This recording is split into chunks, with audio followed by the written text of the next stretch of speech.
তবে লিটন কুমার দাসের প্রশংসা করতে হবে এই জায়গায় সাম্প্রতিক সময় লিটন কুমার দাস আগের মতো ম্যানুফ্যাকচার্ড শট খেলছেন না, ওইভাবে ম্যানুফ্যাকচার্ড শট খেলছেন কিন্তু যে ডিরেকশনে খেলতে হবে অনেক কাম, অনেক ব্যালেন্সড ওয়েতে তিনি খেলছেন। দেখেন লিটন কুমার দাসকে যখন ক্যাপ্টেন করা হয়েছিল, ফারুক আহমেদ বাংলাদেশ ক্রিকেট টিমের সাবেক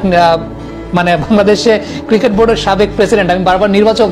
ফারুক ভাইয়ের কথাটা মুখ দিয়ে চলে আসে কারণ নির্বাচক হিসেবেই তিনি সফল ছিলেন, কিন্তু ফারুক আহমেদ প্রেসিডেন্ট হওয়ার পর যখন টি-20 ক্রিকেটে লিটনকে ক্যাপ্টেন করেছিলেন, এটা ফারুক আহমেদের অন্যতম একক সিদ্ধান্তের জায়গা ছিল। তখন কিন্তু অনেক সমালোচনা হয়েছিল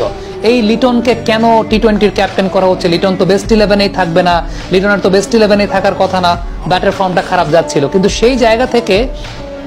এই লিটন কুমার দাস কিন্তু এখন ক্যাপ্টেন হিসেবেও সফল, ব্যাটসম্যান হিসেবেও সফল হচ্ছেন।